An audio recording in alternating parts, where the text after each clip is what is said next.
Jack opened his eyes. A chilly wind blew into the treehouse. Oak leaves swirled outside the window. "Look, we have our costumes," said Annie. "I'm not a princess or a vampire."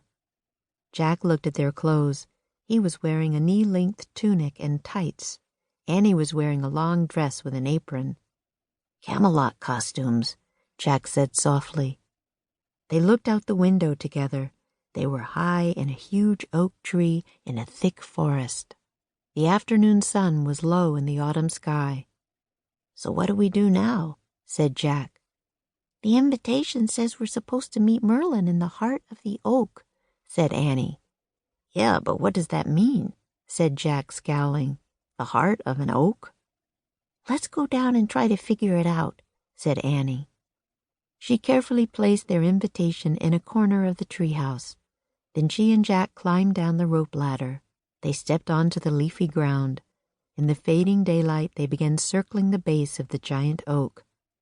They walked all the way around until they came to the rope ladder again. "We're back where we started," said Jack. "We never found the heart." "Wait a minute," said Annie. "What's that?" She pointed to a long, thin crack in the bark of the tree trunk.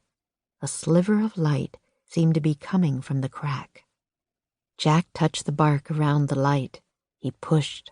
The crack got bigger. "It's a secret door," said Jack. He pushed harder. Creak! A tall, narrow door swung into the tree. Light streamed from inside. "We found it," whispered Annie. "The heart of the oak." Jack nodded. "Let's go in," said Annie. They slipped through the narrow doorway into the bright hollow of the tree trunk. Jack couldn't believe his eyes. The round room was lit with hundreds of candles. Shadows danced on the curved brown walls. "This is impossible," thought Jack. "The heart of the oak seemed much bigger than the tree itself." "Welcome," said a deep, whispery voice. They turned around and saw an old man sitting in a carved wooden chair. He had a long white beard and wore a red cloak. "Hi, Merlin," said Annie. "Hello, Annie. Hello, Jack. It is good to see you again," the magician said. "I am grateful for the help you gave us on Christmas Eve in Camelot. Now Morgan and I believe you might be able to help us again." "We'd love to," said Annie. "The whole future of our kingdom depends upon your success," said Merlin. "Are you sure you want us?" Jack asked. "I mean, we're just kids." "You have passed many tests for Morgan," said Merlin. "Are you not master librarians and magicians of everyday magic?" Jack nodded. "Yes, we are," he said. "Good. You will need all your skills on this mission," said Merlin. "You will also need a helper and guide from our world, the world of magic and legend." "Are you coming with us?" asked Annie. "No," the magician said. "Your guide shall be one much younger than I.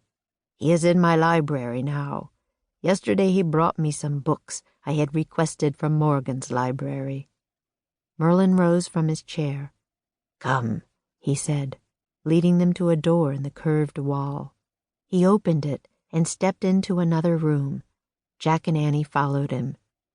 The musty room was filled with scrolls and ancient-looking books. Sitting on the floor was a boy about 11 or 12 years old. He was reading by the light of a lantern. "Your helper and guide," Merlin said to Jack and Annie. The boy looked up. He had a friendly, freckled face and dark, twinkly eyes. He broke into a big grin. "Arf, arf," he said. "Teddy!" cried Annie. Jack couldn't believe it. Their helper was the young sorcerer who was training as Morgan's apprentice. Merlin, for once, looked surprised. "You already know each other?"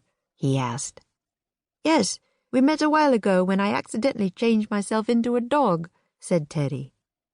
"Morgan wanted to teach Teddy a lesson," explained Annie. "So she sent him with us on 4 treehouse journeys before she changed him back into a boy. He saved us on the Titanic, and he saved us from a buffalo stampede.